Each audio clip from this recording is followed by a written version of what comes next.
శ్రీ మహాగణాధిపతయే నమః, శ్రీమాత్రే నమః. మాచిరాజ్ భక్తి ప్రేక్షకులందరికీ నమస్కారం.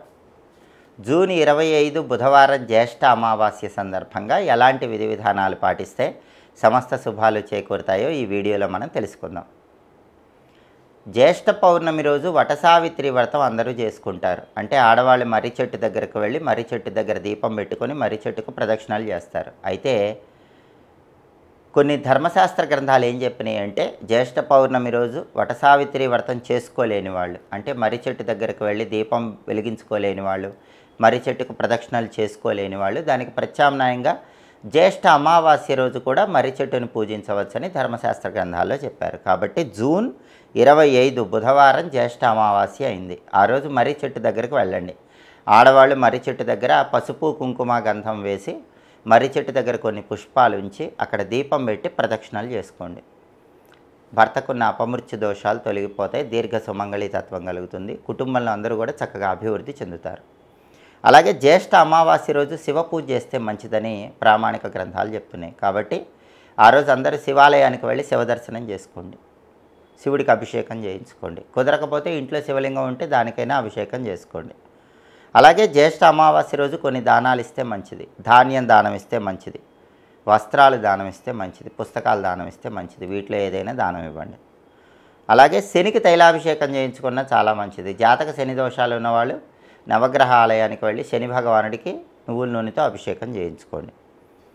అలాగే జ్యేష్ఠ అమావాస్య పుణ్యనది స్నానం చేస్తే చాలా మంచిది. ఏదైనా నదిలో స్నానం చేయండి. కుదరకపోతే నదీ జలం ఇంట్లో ఉంటే ఆ నదీ జల నీళ్ళలో కలుపుకొని ఆ నీళ్ళతో స్నానం చేయండి.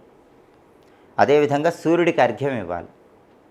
జ్యేష్ఠ అమావాస్య రోజు స్నానం చేశాక ఇంటి యజమాని రాగి చెంబులో నీళ్లు తీసుకొని ఆ నీళ్ళలో కొన్ని ఎర్ర పుష్పాలు, కొద్దిగా కుంకుమ పువ్వు ఇవన్నీ కలిపి తూర్పు వైపు తిరిగి ఓం ఘృణి సూర్య ఆదిత్యోం అని చెప్తూ 12 సార్లు ఆ నీళ్లు వదిలిపెట్టాలి. అంటే అర్ఘ్యం ఇవ్వాలి.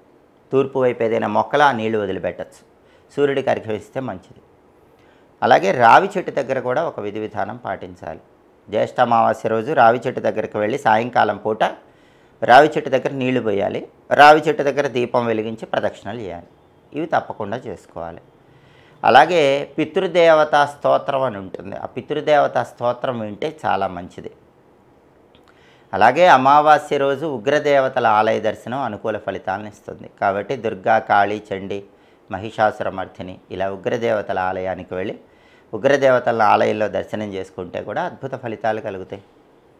అలాగే గ్రామదేవతలు ఉంటే దగ్గరలో గ్రామదేవతలను దర్శనం చేసుకోవటం, నిమ్మకాయల దండ సమర్పించటం, గ్రామదేవతల దగ్గర నిమ్మదీపాలు వెలిగించుకోవటం, గ్రామదేవతలకు నిమ్మకాయ పులిహోర ఇచ్చి ఆ నిమ్మకాయ పులిహోర అందరికీ పంచిపెట్టడం చేయాలి. అంటే గ్రామదేవతలకు నైవేద్యంగా నిమ్మకాయ పులిహోర సమర్పించాలి, దాన్ని అందరికీ పంచిపెట్టాలి. లేదా చింతపండు పులిహోర గ్రామదేవతలకు నివేదించి దాన్ని అందరికీ పంచిపెట్టాలి. పులిహోర కనుక నైవేద్యం పెడితే చాలా వరకు జాతక దోషాలు తొలగిపోతాయి.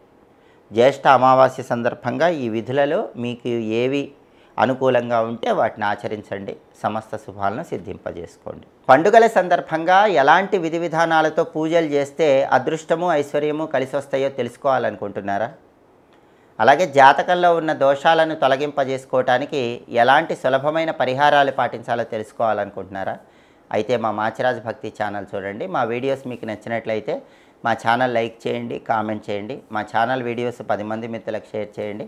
మా ఛానల్ సబ్స్క్రైబ్ చేసుకోండి. పక్కనున్న బెల్ సింబల్ నొక్కటం మాత్రం మర్చిపోకండి. సర్వే జనాః సుఖినో భవంతు. స్వస్తి.